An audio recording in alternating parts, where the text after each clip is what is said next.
कोई भी बंदा अगर आपको स्टॉक कर रहा है या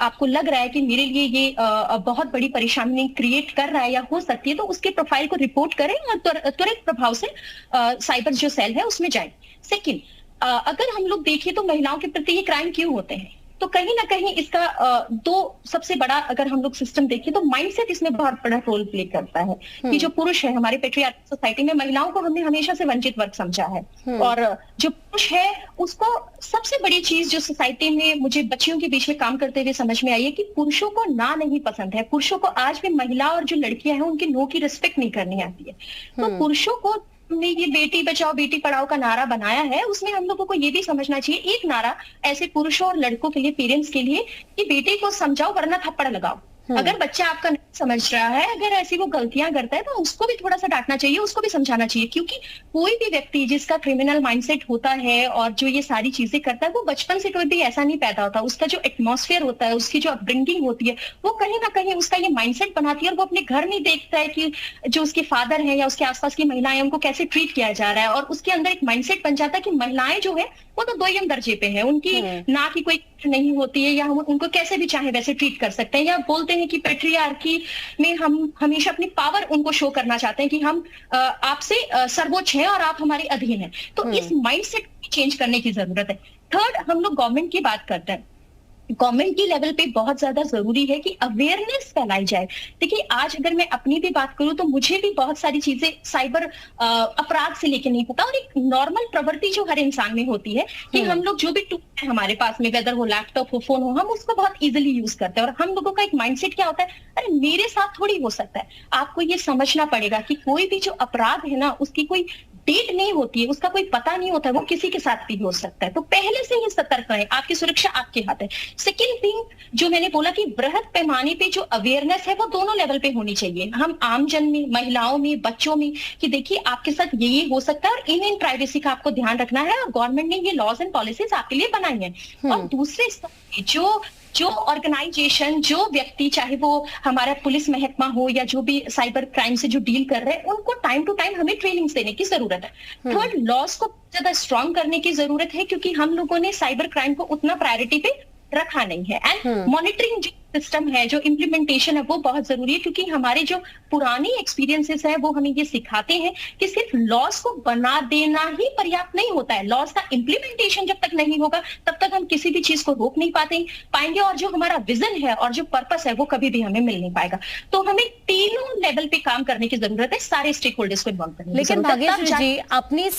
अपनी सेफ्टी को लेकर आपने महिलाओं के लिए तमाम चीजें कही हैं, आपने गवर्नमेंट का भी यहाँ पर जिक्र किया, जो लॉज हैं उनका आपने जिक्र किया, लेकिन एक यहाँ पर बड़ी बात यह भी तो है कि देखिए, एक आरोपी जो इस तरह के कृत्य कर रहा है सोशल मीडिया पर, फेक अकाउंट बनाकर वो किसी लड़की को परेशान कर रहा है, या वैसे किसी भी लड़की को परेशान कर रहा है, उसके फोटो के जरिए या फिर उसके वीडियोस के जरिए उसको ब्लैकमेल करने की कोशिश की जा रही है। अगर इस तरह के आरोपियों पर हम एक कड़े एक्शन की बात कहें, एक कड़ा कानून जिस तरह से देश के अंदर होगा और उस कानून के तहत यहां कार्रवाई आरोपी के खिलाफ होगी, तो शायद अगला जो आरोपी इस तरह का कृत्य करने का सोचेगा उसके जहन में पहले यह होगा कि पहले ऐसी कार्रवाई हो चुकी है, मेरे साथ भी इस तरह का कार्रवाई हो सकता है। तो ऐसे में अगर जो लॉज हैं उनका सही इंप्लीमेंटेशन हो, कड़ा कानून जो है देश के अंदर उसी के तहत कार्रवाई हो, तो शायद इस तरह के केसेस में हम देखेंगे कि महिला अपनी सेफ्टी से ज्यादा अगर ये ध्यान रखेगी कि देखिए मैं सेफ हूं सोशल मीडिया पर, अगर मेरे साथ कोई गलत करेगा तो उस पर इतनी स्ट्रांग कार्रवाई होगी, तो हम ये देखेंगे ग्राफ पे कमी आएगी जरूर सोशल मीडिया पर जो महिलाओं के साथ अपराध हो रहा है उसमें।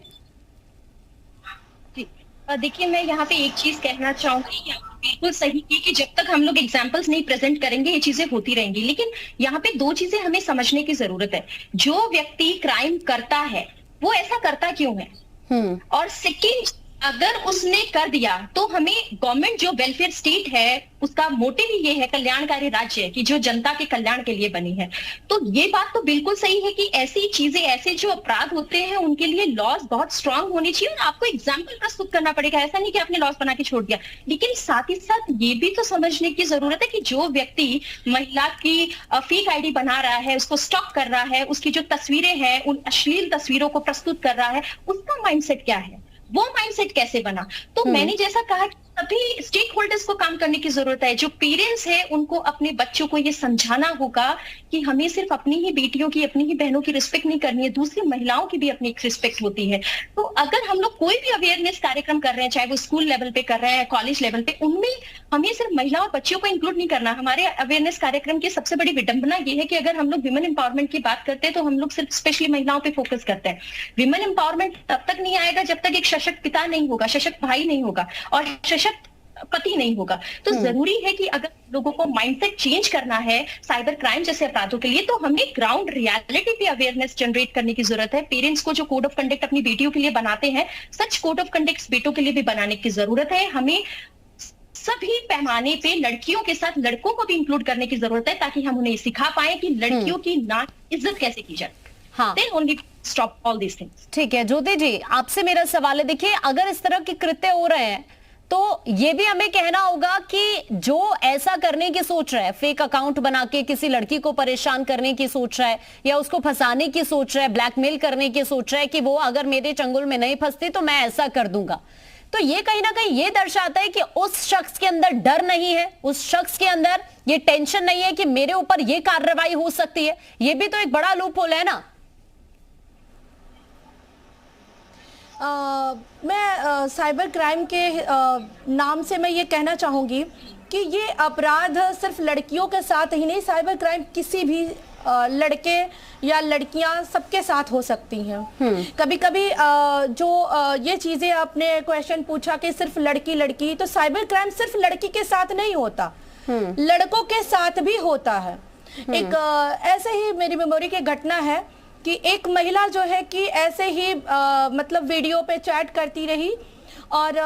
मतलब साथ में चैट करती रही और लड़के के साथ में मतलब उसके प्राइवेट पार्ट को देखना, ये सब करना, फिर उसके वीडियो को बना लेना, फिर उस चीज से उसी को ब्लैकमेल करना। तो सिर्फ लड़की ब्लैकमेल में नहीं आती है, साइबर क्राइम में नहीं आती है, लड़के भी इसके शिकार होते हैं। और साइबर क्राइम सिर्फ लड़के लड़की तक ही नहीं कह सकते हैं, हमारी सरकार भी इसकी जो है कि कभी कभी शिकार हो जाती है। और जो है कि और भी लोग होते हैं, जैसे फ्रॉडगिरी बैंक से हो जाती है। तो साइबर क्राइम सिर्फ अपराध नहीं है, अपराधों का एक समूह है, इसको हमें समझना होगा। और रह गई बात अगर लड़की के साथ में कोई ऐसा कर रहा है, तो क्या जो लड़की लड़के के साथ कर रही है, क्या उसके दिमाग में ये सेटअप नहीं है कि ये हमारे लिए कानून बना है, मुझे जेल जाना पड़ सकता है? तो जो अपराधी प्रकृति का व्यक्ति होता है, कानून चाहे कोई भी हो, वो वही करेगा। हाँ, लेकिन इसमें एक चीजें हो सकती हैं, अगर त्वरित एक्शन लिया जाए, मतलब कोई भी लड़के के साथ होती है या लड़के के साथ होता है या फिर किसी गवर्नमेंट एम्प्लॉय के साथ होता है, किसी के साथ फ्रॉडगिरी होती है इस तरीके से या साइबर क्राइम होता है, त्वरित एक्शन की जरूरत है हमारे देश में, हमारे समाज में। बाकी कानून बना देने से किसी के अंदर डर नहीं होता। बिल्कुल बिल्कुल, मैं बना देने से किसी के अंदर डर नहीं होता। हाँ, कानून का प्रवर्तन हमारे समाज में तुरंत किस हिसाब से है वो जरूरी है। ठीक है, इस वक्त बरेली से भी हमारे साथ लगातार पीड़िता बनी हुई है जो हनी ट्रैप का शिकार होने से बच गई। मैं एक बार फिर से आपका रुख करना चाहूंगी, आपने बताया आपने पुलिस से भी इस मामले को लेकर शिकायत की थी, तो पुलिस की तरफ से जो एक्शन लिया गया उससे आप पूरी तरह से सहमत हैं? मैं बताना चाहूंगी कि 12 जून 2023 को मुकदमा पंजीकृत हुआ था। वहाँ तक कि ये मेरे साथ घटना जो हुई थी वो 8 जून रात्रि 9:30 पे हुई थी और उसी समय मैं अपने ही पुलिस स्टेशन में गई थी एप्लीकेशन लेने के लिए। तो मुझे नहीं लगता कि उन्होंने कोई कार्रवाई करी थी, केवल एक रिस्पॉन्सिबिलिटी के आधार पर उन्होंने आए थे और बयान नोट किया और चले गए। फिर अच्छा। कुछ नहीं और मतलब तो आपने उसके बाद कोई अपडेट वहां से लिया, किसी की गिरफ्तारी हुई या नहीं हुई, या हिरासत में किसी को लिया गया या नहीं?